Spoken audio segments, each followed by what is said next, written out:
I've thought a bit about how to introduce Emerson today. Selecting something out of Emerson's thought to begin with is very difficult. Emerson was very well known for coining the perfect phrase. And his thoughts are so rich with applicability to any situation that it's quite dizzying. But I thought we'd begin with a generalization, since that can be applied to anything. That gives me a little bit of an easier time here. Emerson once said that most of his writings were concerning the infinitude of the private man. Emerson also described man as a being whose source was unknown, a stream of being.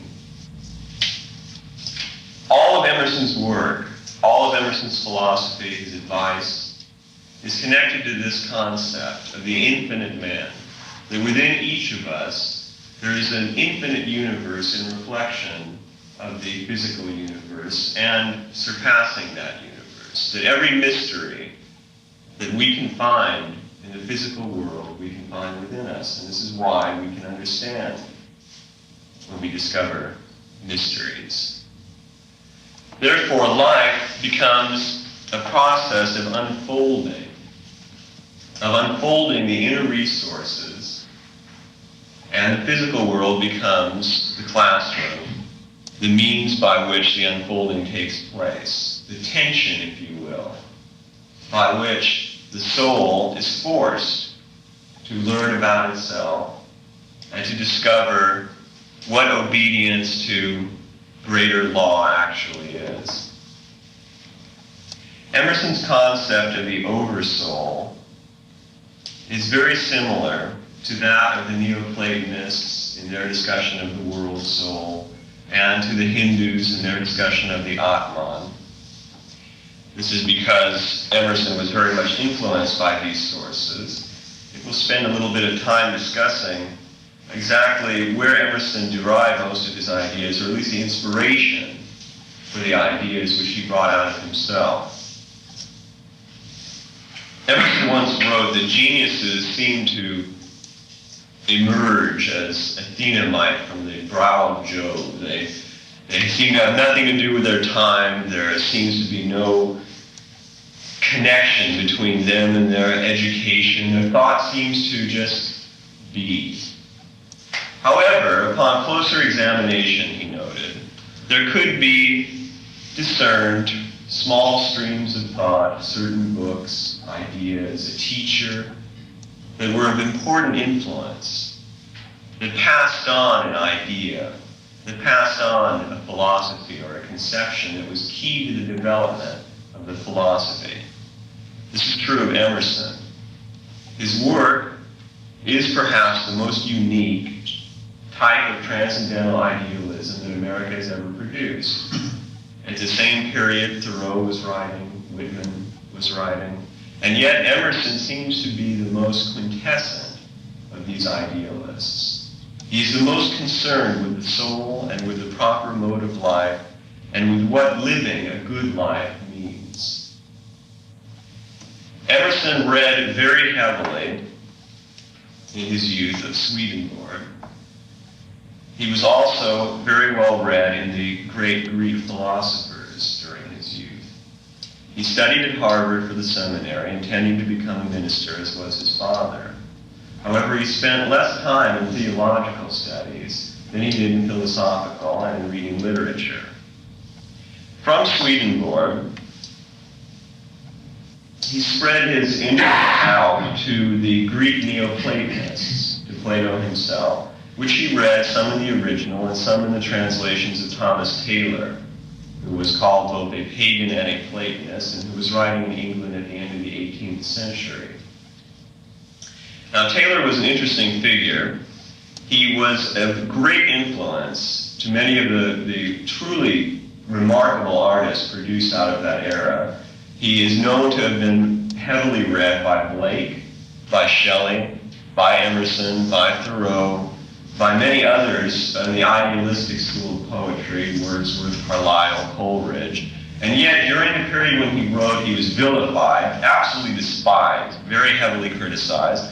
because he went very much against the idea of the time that the good life was one of wealth, striving after power and riches. He was a devout Platonist. He dedicated his life to it. He is said to have spoken Greek in the home, to have eaten the diet of a Greek, to have read all of the Greek manuscripts which he could find, to have translated them, and it could be said that of all the translators, including the moderns, Taylor had the closest conception of what Platonism truly was. His Greek is often condemned as being faulty. However, the quality of his understanding and the breadth of his knowledge in Greek philosophy must counterbalance whatever faults there may be. Well, Taylor was a very great influence on Emerson. Taylor's writings are not easy. They are difficult reading, and Taylor knew that. He liked to say that it takes some digging to get the gold in a mine, and he did not want his knowledge that he had so laboriously dug up to be thrown to as pearls before the swine, to use that phrase. He presented things in a very convoluted manner. It was almost a labyrinthian sort of an approach in reading him, and it was an excellent training for the mind. It was perhaps a symbol in itself of Greek rationalism and of what the experience of life itself is like, where we travel in a labyrinth and attempt to divine some sort of order, and attempt to distill some sort of understanding from our experiences. Emerson was also well-read in the German Romanticists, particularly Goethe. Goethe was a tremendous influence on him. He was introduced to Goethe through the writings of Carlyle. Goethe was perhaps the titan who first stood against industrial materialism at that period. He was a man who had his doubts, and yet he wanted to have some verities concerning the inner life. He wanted to express these, and he was not content with what he found in the works of others. He once said, and was quoted by Emerson, that he was not interested in hearing what you think. He wanted to know only what you know. He dedicated his life to that, and he may not have reached the heights that some of the Neoplatonists may have reached. And yet, the robustness and the power and the freshness of his work was a tremendous influence on the world at that period. The direct result of that was a movement in England, the Romanticists, where Wordsworth, Carlyle, and Coleridge began to produce idealistic philosophy and poetry in opposition to, again, the industrial condition of the times. I'll use that word because at this point it was already less cause and effect.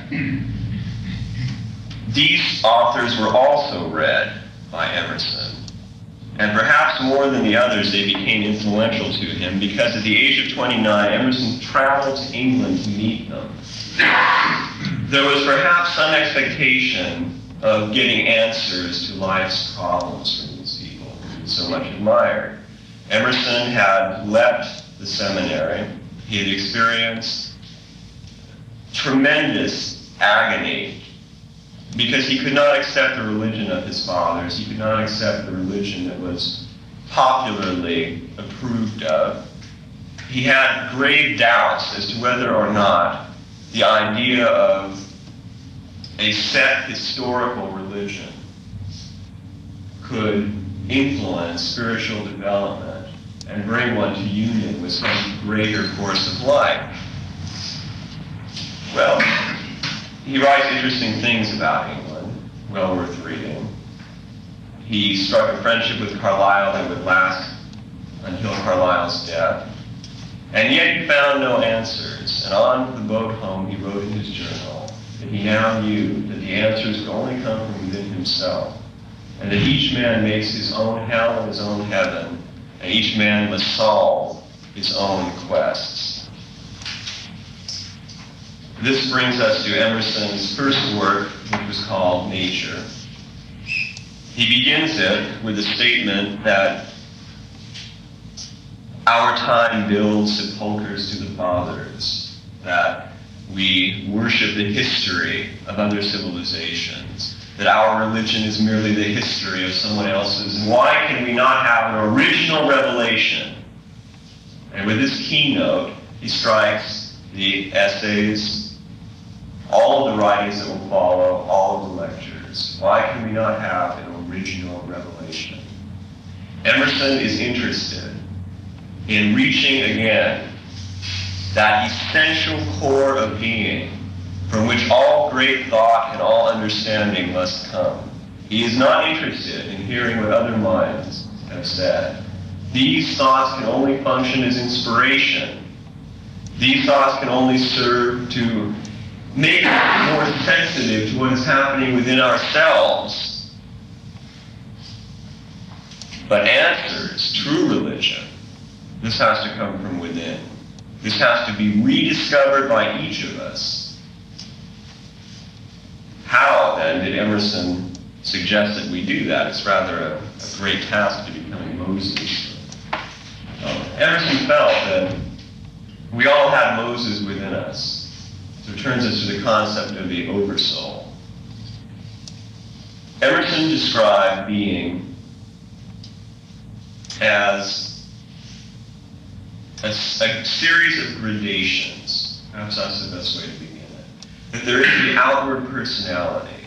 This is where being, personal being, is up against physical reality, where it is dealing with situations that it must solve, where it is quite capable of delusion, where it is, in a sense, most mixed with matter. There are then levels of purity coming from this point where life, being, and consciousness are stronger, are more real. We experience these moments as being more real. You may have had moments in your life where you saw things with a startling clarity, where suddenly there was a wash of well-being. You knew that the world was all right, that things were going to progress as they should, that all was right. And these moments have a reality that are far more important and far more memorable than the moments of doubt and of pain, which fade in memory, which are often forgotten and are often thought of as being rather amusing after years have passed.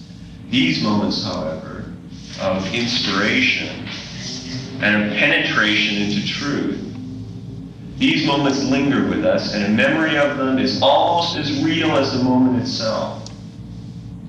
To Emerson, this indicated that during those moments we were somehow in touch with a greater reality, which was a part of ourselves. That this reality is ever present, but that our center of consciousness, where we think from, what we think about, is not usually centered there, but in personality, or in some problem, or in some worry which we have concocted.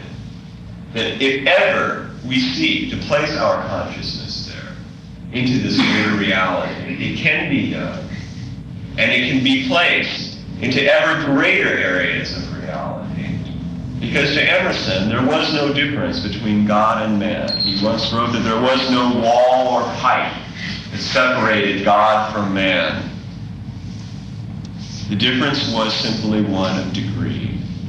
God flows into man, man flows into God. And life is the process of learning to center consciousness into that greater reality. How is life teaching this to us? Well, each of us each day has a set number of problems of different sorts. We have our physical problems, we have mental problems, we have emotional problems, we worry, we have expectations that are disappointed, we have a problem with a joint in our elbow. Something will happen that is disturbing to us, disturbs our sense of harmony. At that point we have a choice. The choice is simply this. We can center our consciousness on the problem. We can become obsessed with it. Or we can resolve to change it if we can, and if we cannot change it, to accept it graciously, thereby not disturbing our equilibrium. The more that we do this, the more that we do not disturb our equilibrium, the more that we remain harmonized, not allowing situations that are out of control to affect us, and changing what we can, improving what we can, but not allowing ourselves to be disturbed by things which we cannot improve. The purer our consciousness becomes, the more stable. It begins to rise into these higher levels of reality. We begin to see things very differently. There is a tendency when one is in misery, or even in a slight condition of nervousness, to pour out negativity. It's as though we look through a negative glass, through a dark glass. Everything that we see proves to us how evil the world is. Everything that we see points to imminent destruction. Everything that we see only serves to show us that this life is a veritable hell, and that if we get out of it with anything left over of idealism, we're quite fortunate. Most idealists today who call themselves that, we should rather be called innocents. When we call Emerson an idealist, we certainly do not mean that he was naive, that he was blindly optimistic. Emerson suffered some terrible things in his life. As with most great men, there were tremendous tragedies that he weathered. He married a very beautiful young woman, Ellen Tucker, in 1829, who died 3 years later, crushing him. He left the seminary without any idea of what he would do. We read in his journals that he is wasting time, that he has no idea of what God intends for him to do, that he prays for some sort of guidance, and this happened for years. As early as 17, 18 years old, he was aware of this.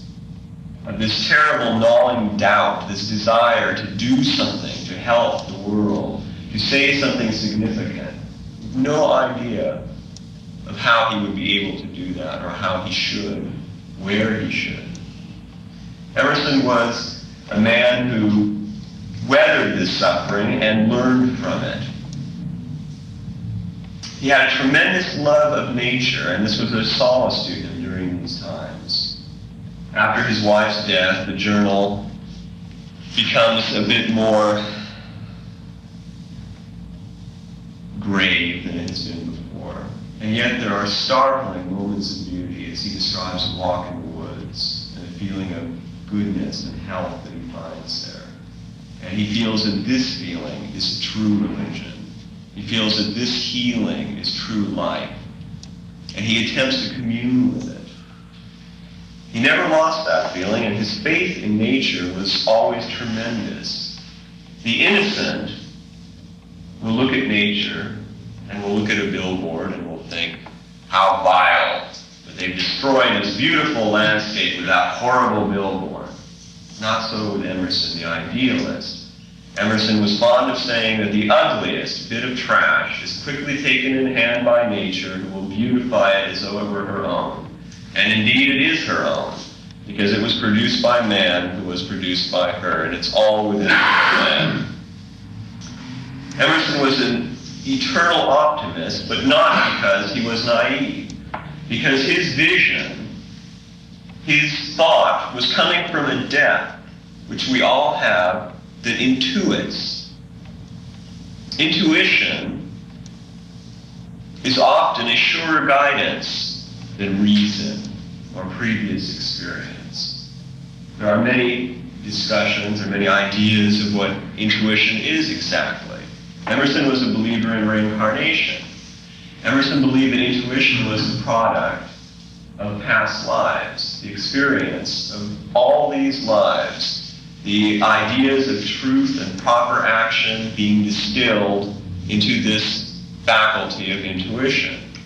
A psychologist today might suggest that intuition is a kind of unconscious assumption made by the senses. Although we are not aware that our mind is working and is putting facts together into a judgment, it is doing that.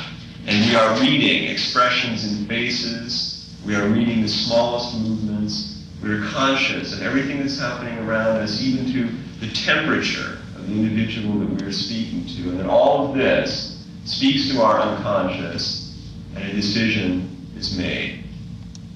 Whatever intuition may be, Emerson felt that this could be identified with the Neoplatonic concept of intellection within certain limits. Intellection to the Neoplatonists was something higher than reason. Perhaps it should be called understanding, since any word rooted in intellect today seems to take on a rather negative cast. This understanding was something instinctive, and it came from the essential likeness of all creatures. Emerson was very quick to point out that we all share this one thing, that we exist. Everything that we know shares being. And to him, being was one of the great foundations of Godhood. Therefore, the rock and the blade of grass and the hawk and the human all shared at least that, being.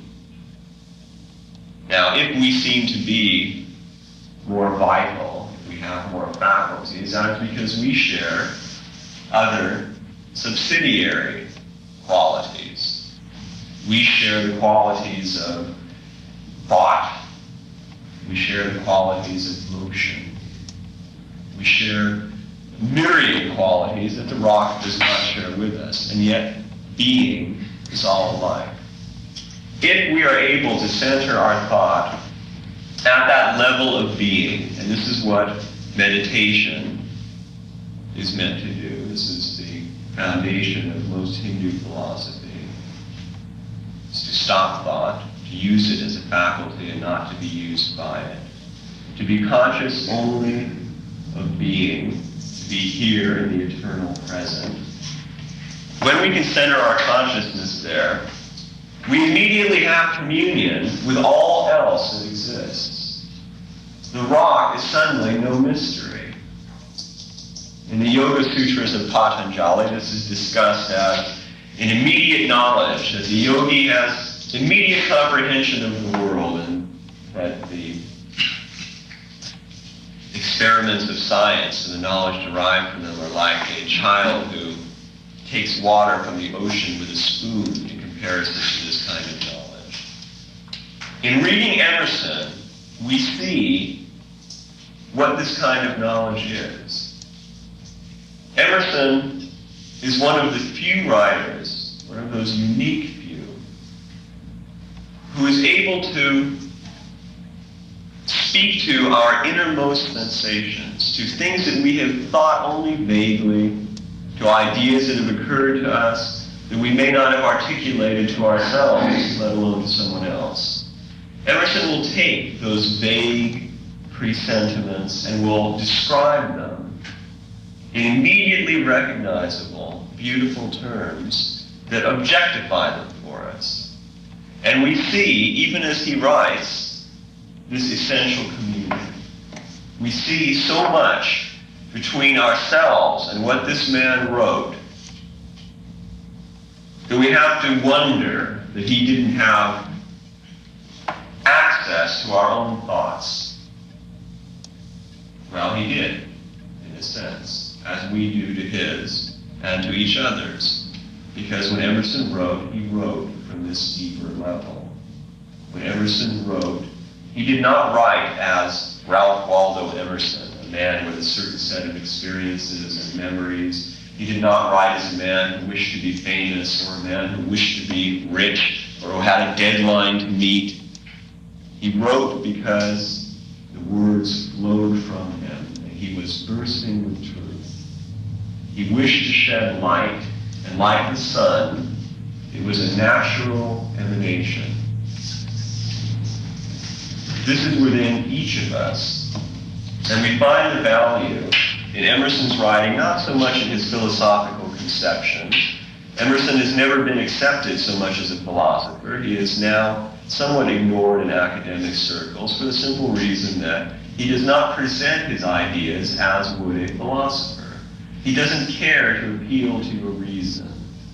If you wish these arguments, then you are referred to to the Neoplatonists and to the Hindus and to Plato himself, who have argued these points backwards and forwards in every form of logic imaginable, he is presenting you instead with what he has distilled from all of this. He is presenting you with the essence, the core. He leaves you to the arguments. Instead of appealing to reason, he is appealing to the innate goodness within you. He's appealing to that part of you that is generous and that is warm, that is forgiving, that is wise. If you respond to that, then he is satisfied because he has established a communion with you. It is notable that he began one of his books with a dedication taken from Goethe, where Goethe stated his desire to fasten old friendships, to begin new ones, and most of all, to present to yet unborn generations ideas that would enable them to avoid the mistakes that he himself had made.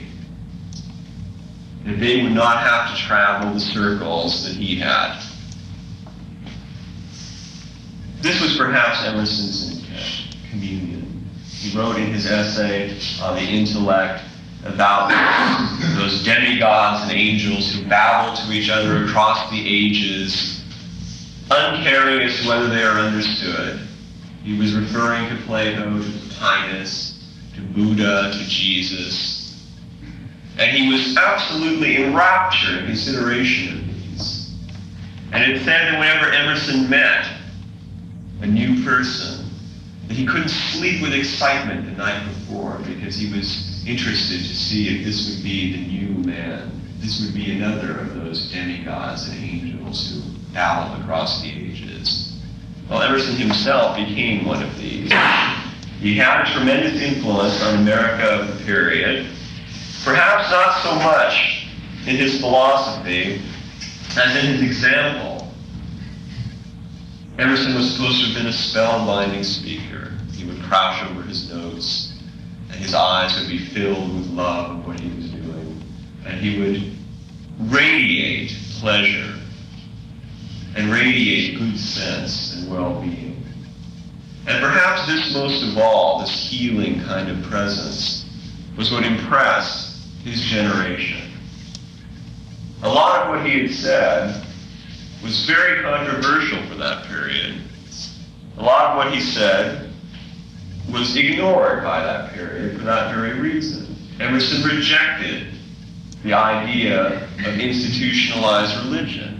He quoted Jesus as saying that you must go into the closet, and this is what he himself practiced. And he refused to accept the possibility that a sacrament could save the soul. He felt that the soul was saved by its own work, by its own understanding and development. Emerson felt some rather interesting things about America and American politics that were controversial. He differentiated between what he called the statesman and the politician. He said that what the country needed were statesmen, men who were dedicated to the state, to doing good through the state, and to protecting the rights of the individual to progress, to grow, to have the freedom in which to become the most that he could be. Against this, he discussed the politician. The politician was interested in doing his own good through the state. The politician was interested in power, in status, in making himself a comfortable place in the world, was not committed to being a custodian of the rights of the people. Emerson never vilified anyone he discussed. He found good even in the politicians. He appreciated the robustness and the vitality of these types. However, he felt they were dangerous to the nation. He felt that the end result of unwise governing was apparent in history, that the fall of the Roman Empire, that the fate of Athens, that all of these spoke to the sensitive individual about the dangers of a misled society. The statesman was perhaps an evolved, practical, modern version of Plato's philosopher king. He was perhaps no philosopher and no king, and yet he was aware of the responsibility of a king and of the ideas and wisdom of a philosopher. He was committed not only to the material side of his chores, but also to the idealistic. And he would keep in his mind these higher conceptions of philosophy. He would keep in mind the moral principles upon which society is based. And it would be his interest to protect these. Well, at the time, politics was a bit rough and ready, and Emerson's ideas about politics were much ignored. Oddly enough, today he is sometimes condemned as being the one who introduced the idea of the rough and ready politician, perhaps because he spoke of them with so little venom.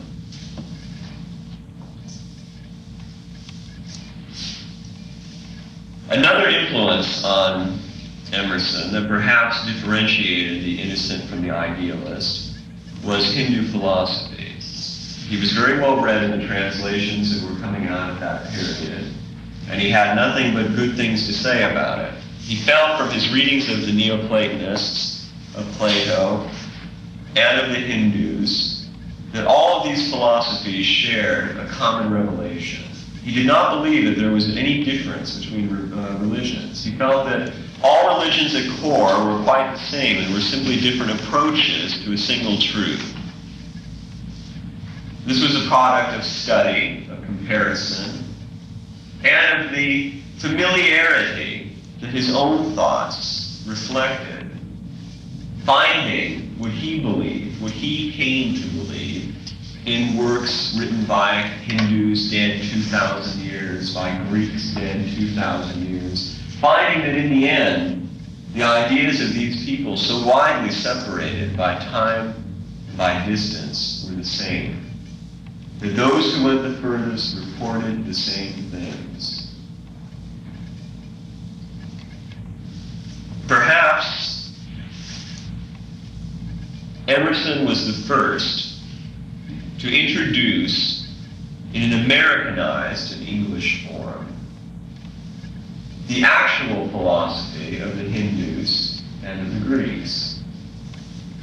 What I mean by this is that he did not present translations, which are bound to be colored by the author's opinion, which are never going to be exact, which, if nothing else, will be colored by the fact that they were written during a period far separate from that of the original. The context of the works has changed so radically that there is no way that an individual reading them at this period, or at Emerson's period, could have the same understanding of them as one who read them during the time of their first composition.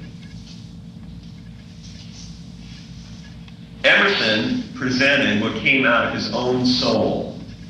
If he quoted from an archaic source, he did so because he felt that the words perfectly expressed what he intended to express.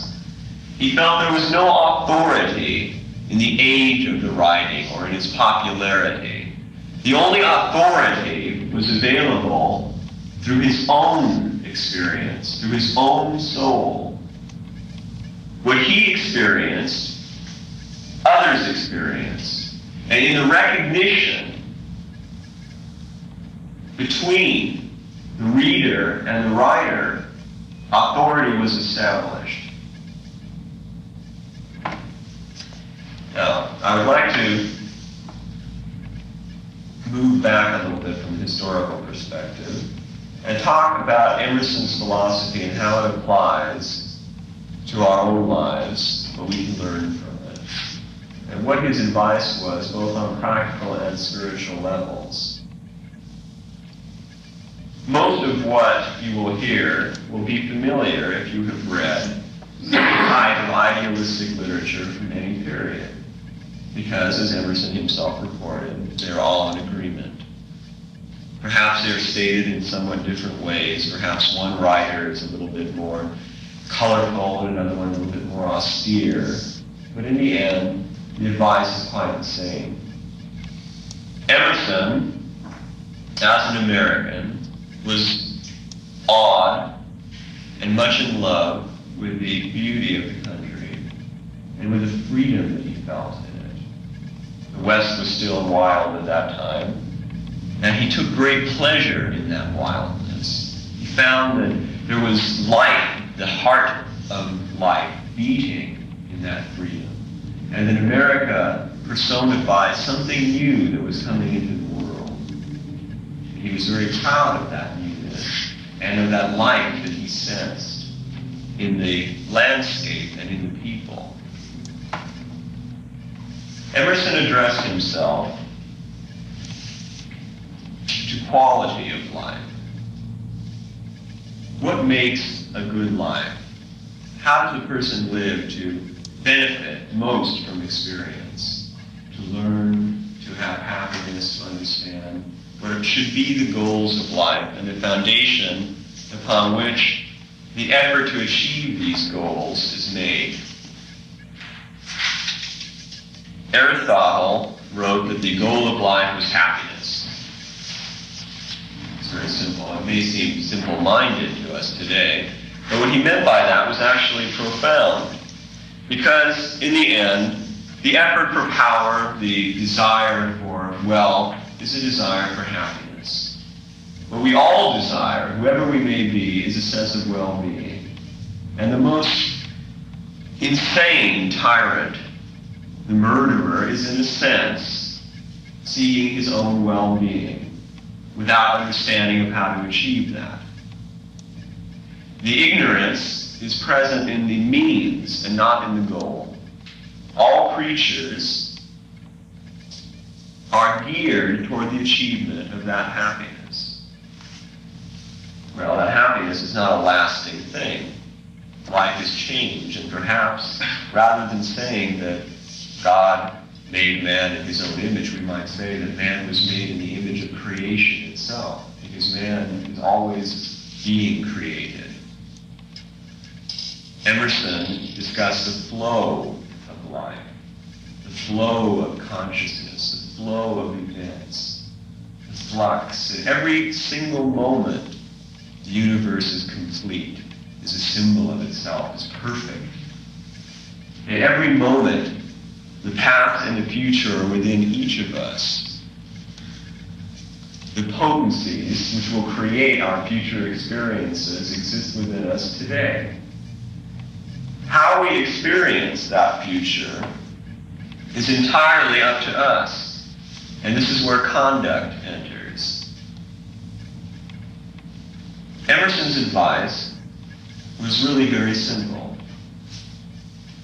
It was that we imitate nature, which flows unselfconsciously and accepts. That we hold fast to the morals which have been given to us, which satisfy us. That we use our intuition. That we always make the decision, that we always go the way that provides a sense of rightness, a sense of well-being. This is often the path of self-sacrifice. It is often the most difficult path that we can choose. And yet, in the end, it is the most satisfying. And as he liked to point out, there is infinite capability within each of us to stand to any circumstance, to survive any situation. The history of mankind is a testimony to the human being's ability to adjust to any situation. The most profoundly tragic are conquered. And in the end, we discover that it was our expectation, our anticipation of what would come that was worse than anything else. And once we experienced it, there was almost what he called an opiate kind of presence in the experience itself, where concentration on the work that had to be done neutralized the agony. The Zen Buddhists have a method by which they are able to stand tortures that other men cannot, which is simply this. They concentrate on the moment. They have noticed that in pain, it is usually the expectation and the memory of pain, and not the pain itself that is sensed. By attending to but a moment, one small fraction of time, being fully conscious of that, totally unaware of the past, totally uncaring about the future, they were able to reduce the amount of pain felt remarkably. This same conception can be applied to life. If we are conscious of what we are doing at the moment, whatever that may be, whether it be pleasant or unpleasant, that work will be done better, and it will not include in it the seeds of future worries, future difficulties. There will be not so much the feeling of need for decision, of fate, of putting our will against some greater. There will be only the work and our attention to it. This is a kind of detachment, and yet it is not so. It is a detachment from the fruits of what we do. Rather than working and being concerned about what we should be doing 10 minutes from now, or will we be accepted when this work is seen? Will it be approved? Will we become rich from it? Will it make us famous, or will people laugh at us? We should worry about the work itself. We should simply do the work as best we can. Not concerned with what is done to it. That is entirely outside of our ability to affect. All that we can do is to do the work correctly. And in that diligence and self-discipline, a tremendous confidence is developed. We burden ourselves with tremendous insecurities. We listen to the radio and we read our newspapers and we see the situation in the world and we carry it all upon our backs when there is absolutely no need to do so. What we must do is attend to what comes to us. Perhaps one of Emerson's most beautiful thoughts was this, that any word spoken that you should hear, be it spoken across the world, you will hear. It will come to you in some format. Any person that you must meet, any book that you should read, any idea that it is necessary for you to contact in your growth will come to you. He begged that his readers believe that from his own experience. I beg you to believe it also. To stop being concerned about what you desire, and to know that what you desire truly and inwardly, in other words, what is necessary to your growth, will come to you. Those experiences, those words, those people will come to you. Life itself, more and more, upon examination, seems as a cipher or symbol. It is speaking something to you. And your experiences will repeatedly speak the same idea to you. You decide how much you will learn from that. You decide how much understanding you will develop in this life. Have you ever noticed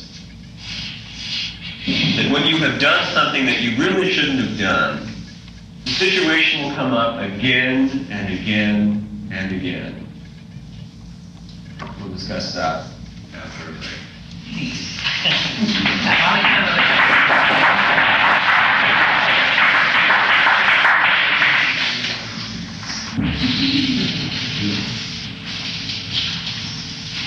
So, we were discussing how those painful situations, difficult ones seem to arise again and again. One of my favorite similes for that is that nature will grind down resistance to her intent. And nature is extremely patient. If it takes a lifetime or several for you to learn a lesson, nature is quite content if you learn it in that period of time. However, each time the situation arises that can teach you that lesson, it will be more pointed, more all-encompassing, more difficult to deal with. We often read in medieval philosophy about the doctrine of correspondences, which Paracelsus was a great believer in. The idea was that all things being produced from the same cause are related. This, of course, works as well with science as it does with mystical philosophy, in that we all are produced from cosmic space and from the process of producing the planet and from the planet itself. However, there was another side to this doctrine, which was used by the sage, the wise man. It is perhaps also used in astrology. It was the idea that through the doctrine of correspondences, the sensitive can divine what he is or she is to learn, can understand what situation is about to arise, basically by being extraordinarily sensitive to every event in life, and by believing that everything happens for a purpose, and that each event has something to teach and something to say, that greater difficulties could be avoided. This is a truth. This is something that needs to be practiced, and it is something that is wonderfully functional and reassuring. Often, once the practice has been assumed, and of course there are wrong decisions made, but you'll be surprised how many times you will know what you should be learning, because in the end, you know what you need to understand, you know what you should and shouldn't do, and therefore your psychology, your soul, if you like, can project onto events an understanding that will teach it, will objectify, will teach your personality what it needs to know. Very often, in retrospect, after having practiced this, you will notice that you could have avoided a certain situation had you noticed this small little indication, something someone had said to you, something that you may have dropped inadvertently. These little things do have correspondences. The argument of reason, of course, is that what I'm telling you is nonsense. The interesting thing about reason, about logic itself, is that it is entirely self-defeating. Logic can be used to destroy any philosophy, including itself. The beauty of skepticism is that it's never skeptical about itself. Logic is a tool, and it is a very useful one. However, like any other tool, if it goes out of control, it can be very dangerous and very damaging. For an individual to look at any experience, mystical, physical, psychological, and to label one as being real, true, and to label another one as being fantastical, is immediately a misuse of words. Because it is impossible to say that this one event is true and this other false, because all events are really much alike.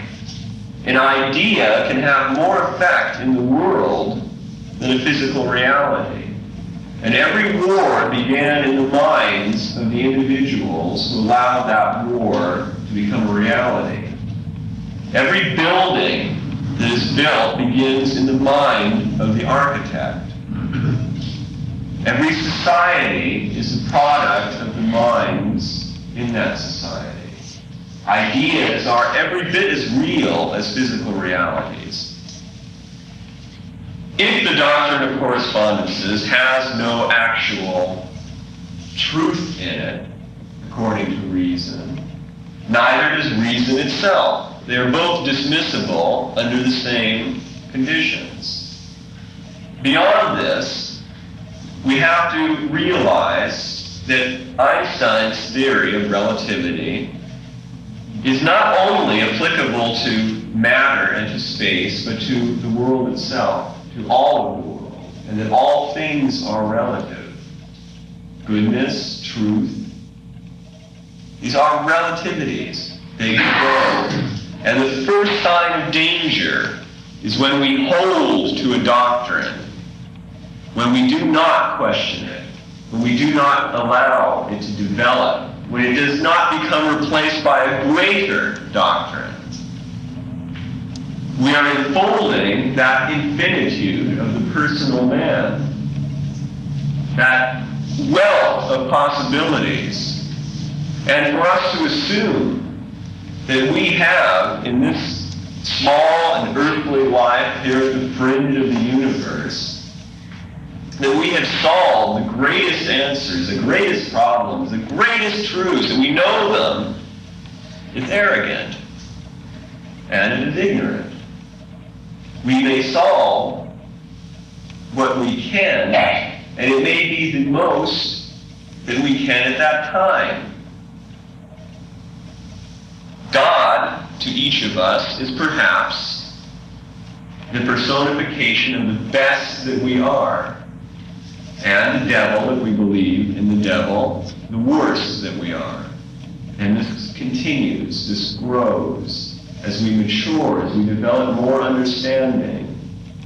The idea of God, the idea of goodness and of truth also grows, also matures, becomes more real, takes on more qualities. It becomes felt as a presence, as a kind of warmth. It actually develops from a mental idea or from a vague presentiment, as we see in primitive civilizations, where there is a kind of emotion of God. There is no idea of how to deal with it. There is no idea of how to develop an ethic from it. There is simply this feeling of awe, of wonder. It develops into an idea. And it develops into a more complex idea. It develops into a morality and an ethic. We see as it does this, that it begins to take over more and more of our everyday life, of our essential being, that we begin to act according to our beliefs. That we begin to desire to be like that God. We pick out qualities, love, light, truth, goodness, beauty, and we attempt to emulate that. And this continues.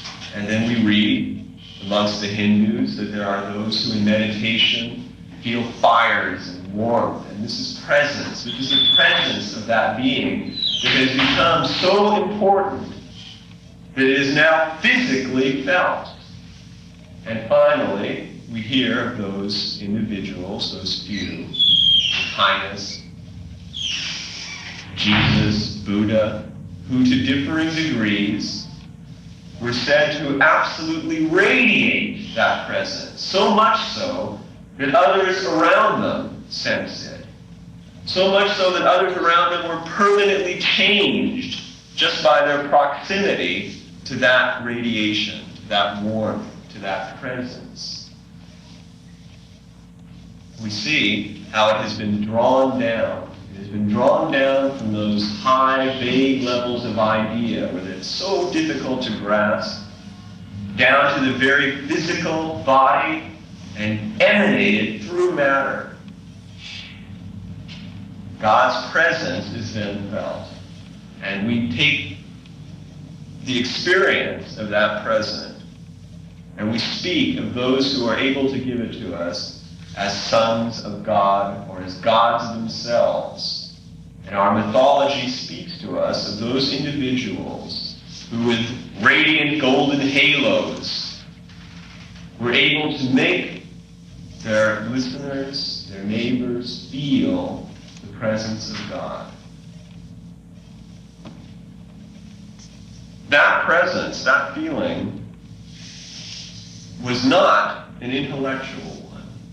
It was not that this individual was able to stand before his listeners and was able to expound the wonders of the universe, argue both sides of the problem into abstraction, and leave everyone confused and exhausted.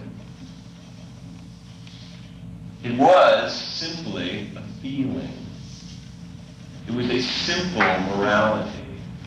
It was an example. Emerson's value perhaps in that he does not ask any of us to bruise our minds in difficult abstractions and principles. He asks us simply to be here, this moment, to feel that wealth of being, that universe within us, to be conscious of what is happening around us, to love all that we see for its beauty and its essential goodness, to seek to understand, and when we do not understand, not to criticize or condemn, but to admit that we do not understand. To Emerson, there was no random order in the world. Random order, random, is simply a word that is used to describe some system that humanity has not yet understood. Emerson felt that we must admit that. That rather than making bold assumptions about understanding reality, that if we ourselves at this time do not understand it, it is not understandable, that instead we realize that we are ignorant creatures, that we are striving, and that our greatest wealth of knowledge is but the smallest part of what is truly within us. With particular glee, he mentions that 6,000 years of philosophy and religion have not explained the tiniest bit of the soul. All of these questions remain unanswered. And all those minds involved in that work, all those mystics involved in that contemplation, and all those founders of religions have not solved the problem of a single moment of our being. We still have that question. We still have that immensity that refuses to be answered. As long as we realize that and are not disturbed by it, but rather take hope from it, because how wonderful does that make the future that is available to us as we progress? We can only imagine what we are evolving into, what wonders and what mysteries will be solved and will be our own. What principles we ourselves will come to represent.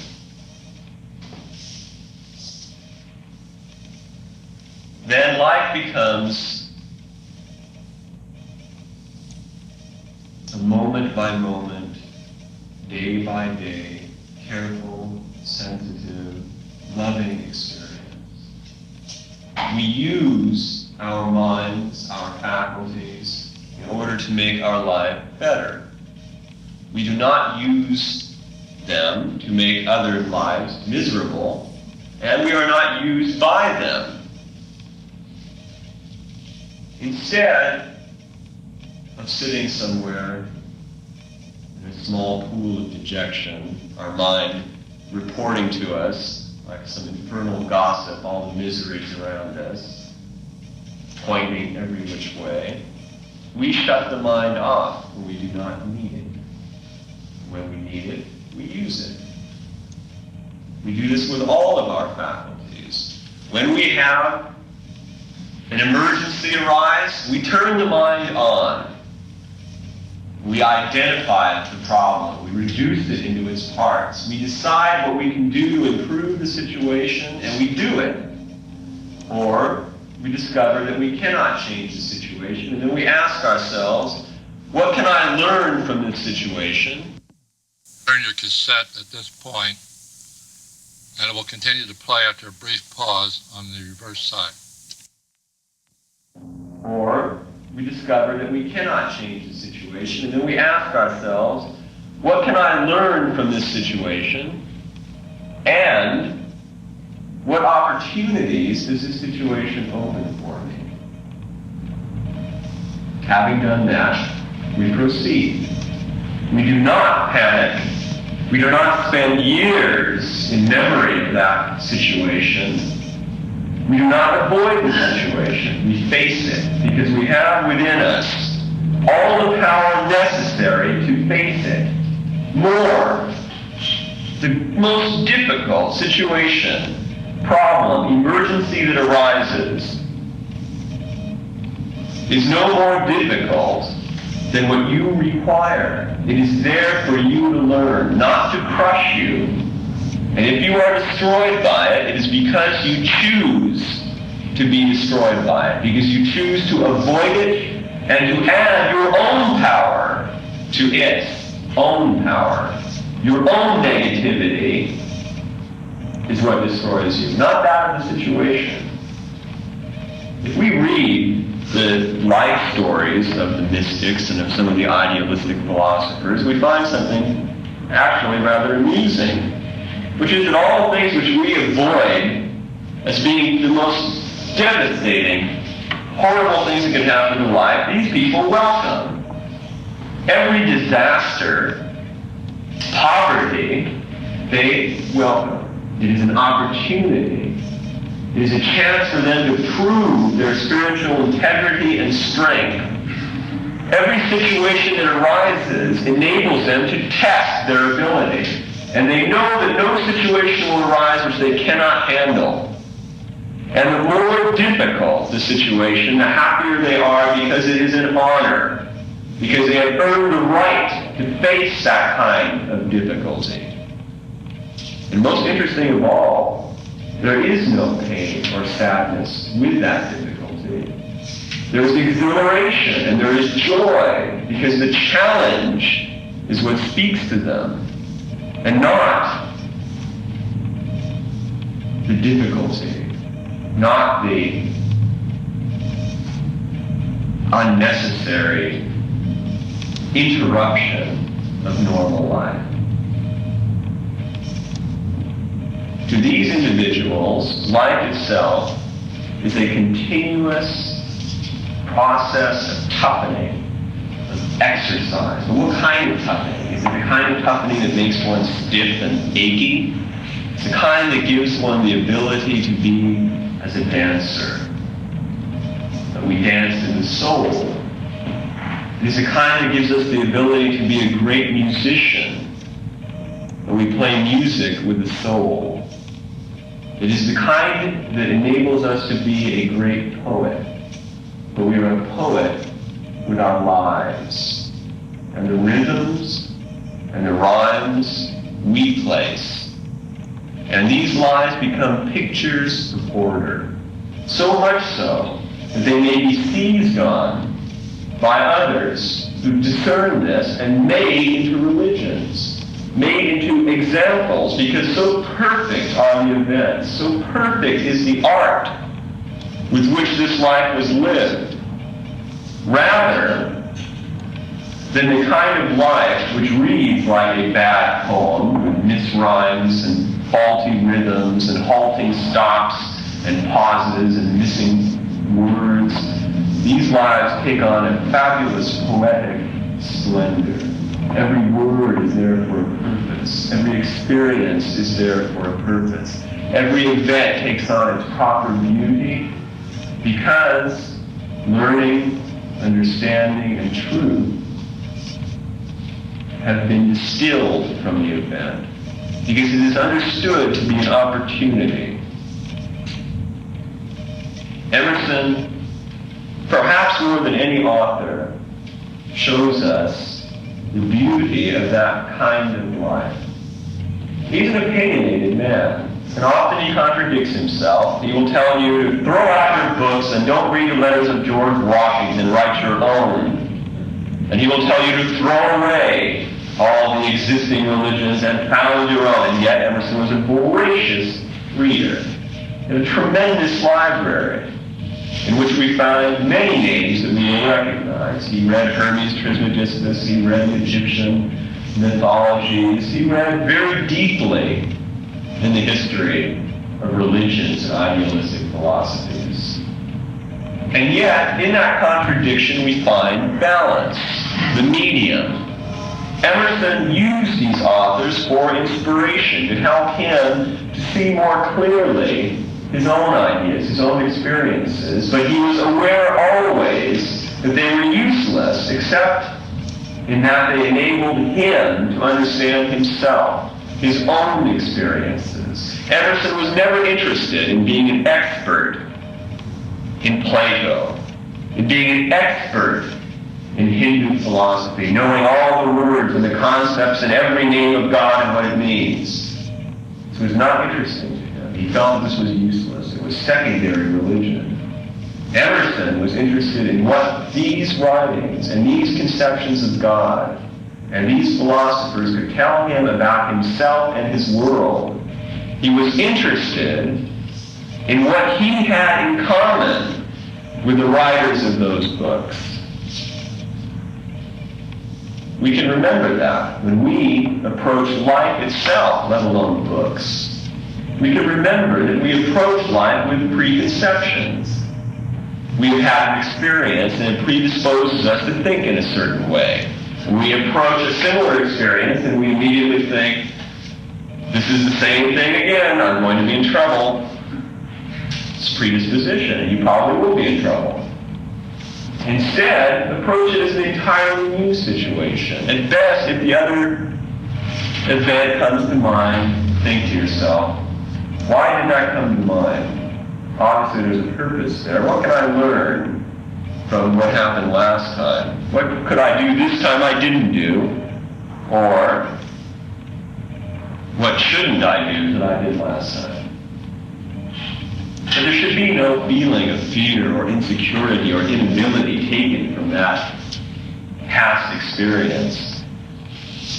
We meet people whose lives are disastrous because of one incident. One thing has happened to them and it sets a pattern by which they expect failure.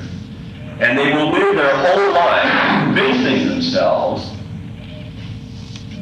that they were correct in this assumption, that this one incident was the cause of their failure, and they will use that incident in order to justify their misery. The mind has been described as a dog, a small dog, and it is indeed a dog. It's quite happy to turn on you or to be your faithful friend. It all depends on how you discipline it and how much love you give to it. In the case of individuals who suffer in society by their own predispositions, the mind, the dog, has turned on them. It will report to them everything they want to hear. It will tell them, indeed, they are failures, and every laughter, every voice that they hear will be a criticism of them, will be a laughter inspired by their presence. Everything they see will remind them of their own inability. The reverse of that, a wonderful life, is the simplest thing to achieve. It takes self-discipline. It takes sensitivity, knowing at each moment whether what we are doing is going to be beneficial or is going to be damaging. This includes every activity. Is the time being spent properly? Am I reading Emerson and thinking about Plato? Well, then read Plato. Or read Emerson. Don't think about them both, unless you'd like to put the book down and compare. Am I eating something that I shouldn't eat? I know I shouldn't, but I think I'll eat it anyway. These small moments, if we take these things as wholes, they can be crippling, admittedly. Even in one part of our lives, if we are undisciplined about getting up in the morning, Well, that can be a crippling problem if we think of every time in the past we didn't get up in the morning and every time in the future we're not going to. But if we think of tomorrow morning, it's a much easier thing to handle. In fact, if we don't even think of tomorrow morning, if we set the alarm and don't think of it until the alarm goes off, it'll be even easier. And if we think about what we shouldn't eat at each moment that we place the fork to our mouths, and not as a whole, but rather at that moment. And if we have a thought that we shouldn't have, if we become angry at someone because they don't perform according to our expectations, and we are conscious that moment of the anger, we can neutralize it. Better yet, we can understand why we are angry. We can examine what the real reason for this anger is. You would be surprised to find out how many times your anger at someone else is a projection of your anger at yourself. You are complaining to them because they are lazy, they don't do anything, and while you're complaining, you're doing nothing and avoiding your work. And you're getting more and more irritated as you do it because you're not doing your work. These kind of thoughts can truly assist us in learning about ourselves and in improving our lives. It's dual benefit. Not only do we have happier lives where the atmosphere isn't filled with these thunderclouds of anger and these lasting impressions of pain and contention, but also we learn about ourselves. We begin to discover what kind of things make us angry. Perhaps you will pay attention to several different situations, and suddenly you will realize that there is a common thread through all of these situations, and that there is a pattern here, that you always react in such and such a way to such and such a condition. Perhaps you despise disharmony. When you think of that as a very intellectual concept, despising disharmony, and yet perhaps the kind of clothes an individual wears because they clash. Or perhaps someone who is unkind in the street. Perhaps this disharmony irritates you. And you begin to realize that in every situation, this is what is happening. And once you have realized that, you can explain to yourself very patiently that by doing this, by becoming irritated at disharmony, you are only contributing to the disharmony. And perhaps you can turn that around and begin to attempt to harmonize the situation. To find the beauty in the clashing colors. And to soothe over the anger in the street. That kind of positive activity is a result of self-knowledge. Very few people are innately good. Perhaps they are the innocents. And the tragedy with innocence is when they begin to have enough knowledge, enough experience in the world that they begin to fear it. They're afraid of what will come, that it will make them lose their innocence, that their idealism will be defeated. Emerson said that an idealist can never become a materialist. But a materialist is a potential idealist. More than that, the materialist will become an idealist when he has reached the point of understanding the principles of idealism. An idealist can never go back. He can never go back to that small mental closet, that dankness, when he's in the fresh air and the sun. The kind of idealist that Emerson was, the kind of idealist who alone deserves that name, is the one who is toughened by life, who welcomes challenge, who is strong, who often has experienced the negative side of living and knows the difference between the two.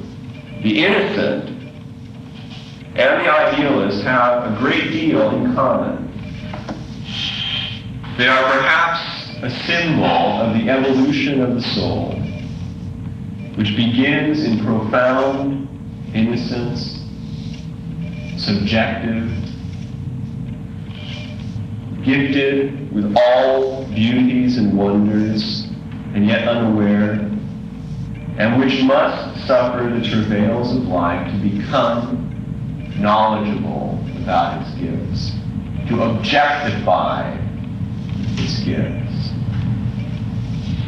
The innocent is, as a young soul, ready to enter the realms of generation and to suffer the contentions there. It is often compared to a stormy sea.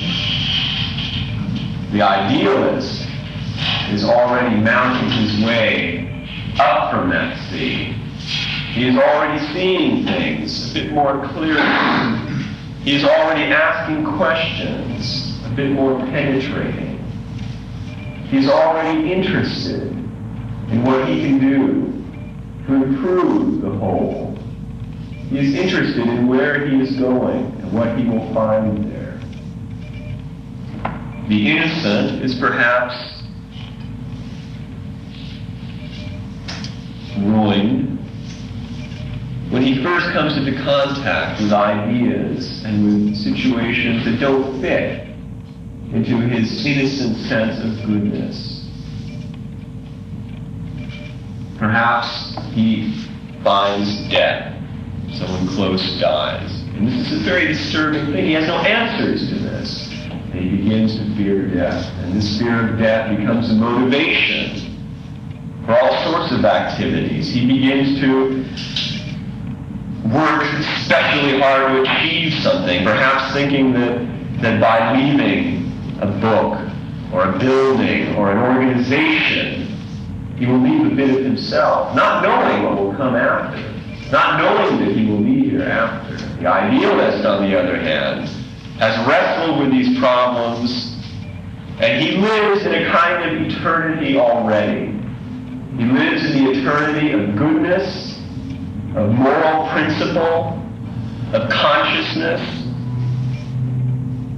He is reassured at every step by what he sees that this is the reality.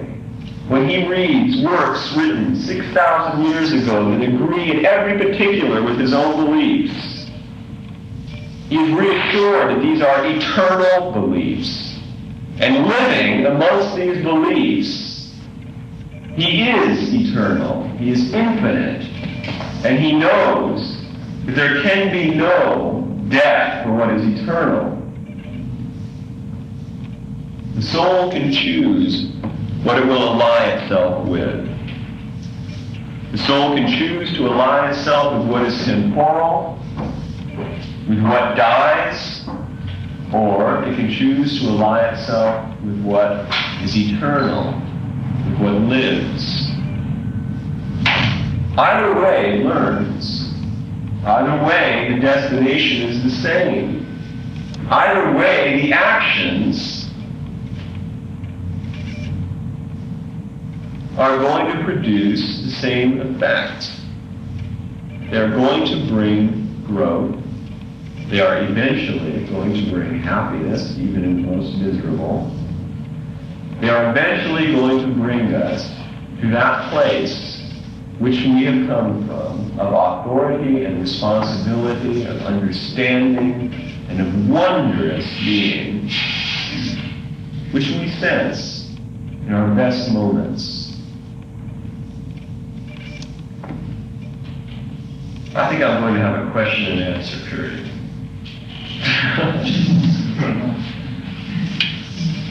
Are there any questions? If I remember rightly, Emerson early on advocated strongly physical activity in connection with nature. Mm-hmm. And he stopped abruptly, if I also remember right. I don't know just when it was, but didn't he eventually end up advocating you can't do both? Well, in a way, but I would read it a little bit differently. I think that he was reaching for the Aristotelian doctrine of the need. That the idea was that a bit of exercise would be more functional than a lot of it. And being a very mental person, there's no question that he emphasized the mental side of it, that He felt that several hours spent with books was going to be more valuable than several hours spent with barbells. But I think that all through his work, he's reaching for that mean. He starts out with contradictions, in a sense, and he slowly brings them to agreement as he continues his writings and his essays, his lectures. That's a very good point, by the way, an interesting one, that all of the great philosophies and religions touch on at some point, and which really should be mentioned, the importance of that balance between physical exercise and mental. It is really not possible to have a full mental life without some sort of physical well-being. I speak to you from personal experience. There's definitely a correspondence there. And Emerson perhaps wouldn't be the best one to go to for that. You know, Gandhi, I think, divided his day into mental and physical and rest, all activities. A life of balance. A life of balance. I always associate Emerson with Thoreau for some reason. They had a group of writers together. Yes. I wondered about Emerson's political stance. Would it be much like our radicals and liberals today, you think? I know he lived in a different time frame and it's hard to do that. But did he share Thoreau's political ideas? Well, it's a very interesting question. Yes and no. Emerson, he did at times. He very often wrote about the nobility of nature and about the ideas of civil disobedience. He was influenced by Thoreau. They're very good friends. And he had, Was that Emerson who went to jail, went to see Thoreau in jail, and he said, "What are you doing here?" And, I think so. yeah, I think what it is. Oh, that might be apocryphal, I'm not sure. But Emerson was also, on the other hand, very practical about politics, and he would look at, being such an optimist, he couldn't really criticize it. He couldn't look at the state of affairs in the government and say that we should kick out all these people and we should do this or that, because he felt it was all heading toward the best end. However, he wasn't above, I think we met Abraham Lincoln. It's rather disappointing. Although Lincoln was very impressed with him, he was not very impressed with Lincoln. The school, in fact, should be mentioned. Emerson was, of course, the principal of the Transcendental School in New England, which included Thoreau. There was perhaps influence with Whitman. Alcott was involved there. They were very important to America. A lesser-known aspect of that was their activity, their involvement with Platonic schools and with the promulgation of Platonic philosophy. Emerson's dream, one of them, was to make Plato better known in America, and to make, in fact, the Greek classics better known in America. He once said that the man who reads Homer in the prairie is a founder of a religion. He's very much taken by the importance of culture and of knowledge and of learning. And he somehow felt that Plato, above all, was the one to go to for that knowledge, for the training in the right way to think, and for familiarity with the questions of life. There was a magazine called Platonist, some of you may be familiar with it, that was fairly popular at that period, which Emerson had some small involvement with in the sense of correspondence. He began a group of schools which were originally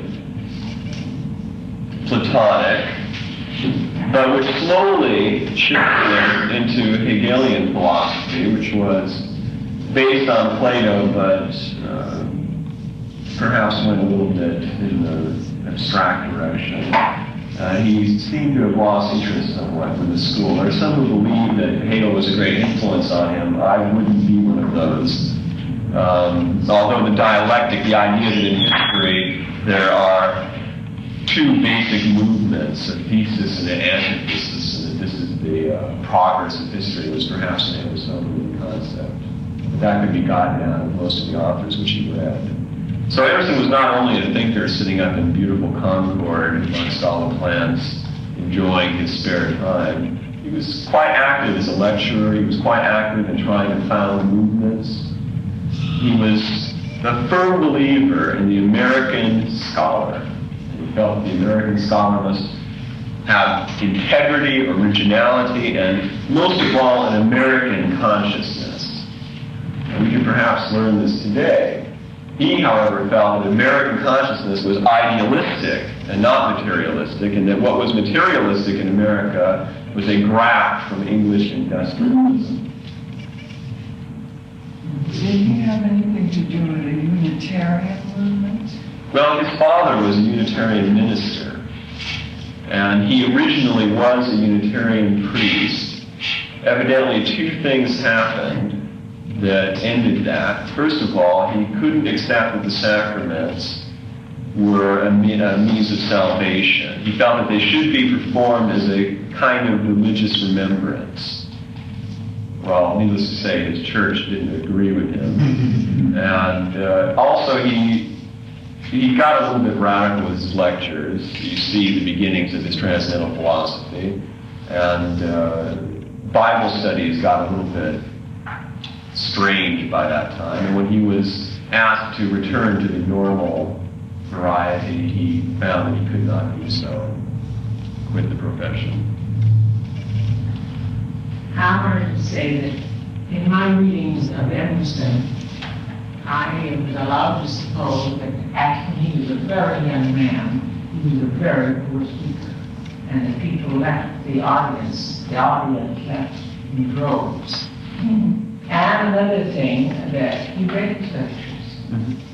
Yes, yeah, he did read his lectures. And Emerson became famous through the Lyceum programs, which were very, very popular at that time. And the first lecture that Ron gave here at Philosophical Research was at our Lyceum program.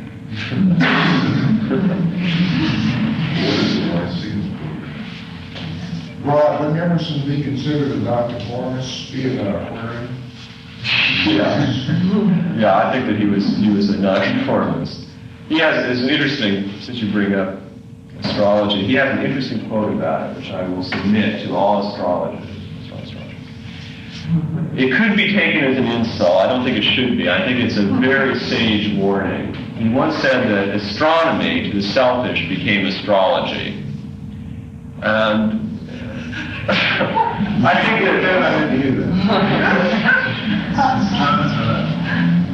astronomy to the selfish becomes astrology. I think that may be a bit excessive, but it's something good to keep in mind. It's definitely, I think we all must know individuals who can benefit by that quotation. I little thought about it. I think that he must have, he wrote very little about astrology. I think that he must have had some belief in it, being so well read in Plotinus, who proves it rather rationally, although he will not admit or he will not state that the stars are the causes of anything. He simply feels that because there is this unity in all beings, that there is a kind of reflection that we can tell by what's happening with the stars, what's happening with us, and that it's useful for large events and physiognomy. He didn't think it terribly useful for emotional or for questions of the soul, because he felt that the soul was so rich that it could incorporate anything that was told to it. And in that sense, it could be used, but he wasn't buying the influences at all.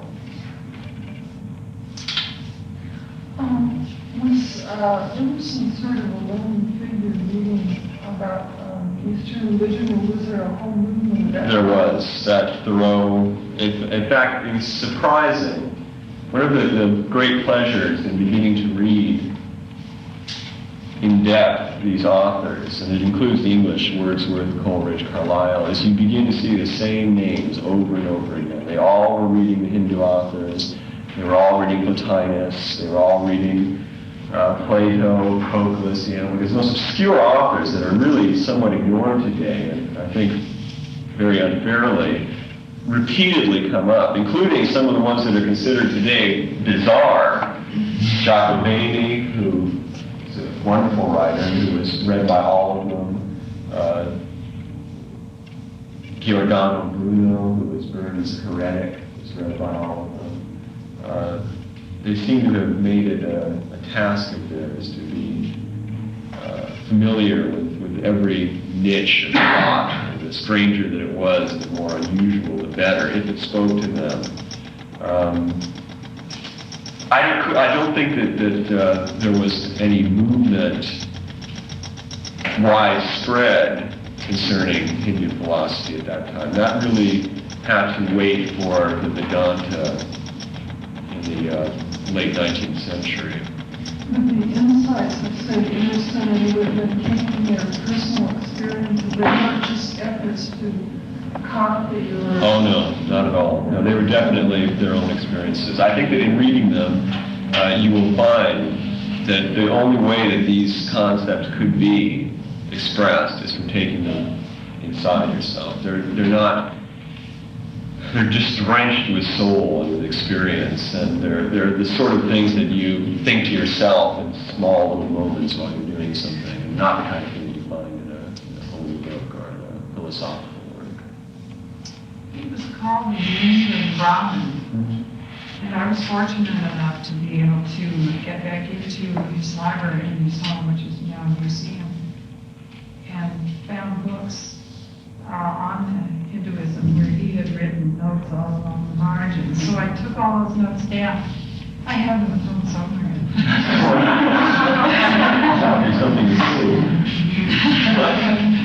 How is his handwriting? Very illegible. And very small, being written on the margins.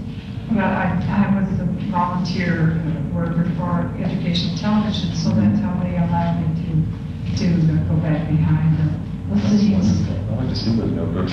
I'll get them Xerox. Well, any other questions? I was, okay.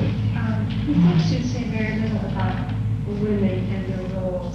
Do you have any ideas on what his feelings might have been? It's true that he says very little, but he was definitely a believer in the equality of men and women. I don't mean that in the sense that we mean it today. He meant it in potential. I think that he was acutely aware that women were quite as capable as men, and he often railed against the educational system because it kept a very vital resource of the society stifled. And I believe that he was referring to women when he was discussing that. Women were very influential in his life. His aunt, when he was growing up, was a free thinker who was extremely important in his intellectual growth. And his second wife was also very important. You sometimes see in his journals her writing. He'll comment on what she has said. And, he shared many of his ideas with her. I think that, as with most great authors, there are very few exceptions to this, and I think they're obvious. I don't think you can actually say that Emerson's essays or Emerson's essays and the writings of Spencer or Spencer's, I think that you really have to take into consideration their wives. Because there's usually so much influence coming from their wives that it's hard to differentiate between who was the originator of the idea. In that sense, there may have been a kind of equality amongst those class of individuals that is often ignored in history, that there was a great deal of expression. As you see, an individual like Goethe is a very masculine writer. He never married, and there is a kind of robustness, a kind of abruptness in his writing that you don't see in Emerson, or even in Spencer, actually. I'd like to leave you with this one thought, two. The first is something which he said, Emerson said, concerning religion books, and I think this is something very good to keep in mind about learning in general. It said that when I rest in perfect humility and am burning with love, what do Calvin and Swedenborg have to say? It's very good to keep in mind. Finally, this. Speak up a little louder. I'm sorry, would you like me to repeat that? Yes. Okay. That when I am resting in perfect humility and burning with love, what do Calvin and Swedenborg have to say? And next, keep in mind what perhaps Emerson addressed the most, that infinitude, that wonderful ocean of being within you, that is the true goal of all religious endeavor. And that doctrines and formalities and books and ideas are means of achieving union with that. Emerson began his writings with the keynote of striking an original revelation. And I believe firmly that many of the problems we have today are the direct result of our not following that advice. Thank you.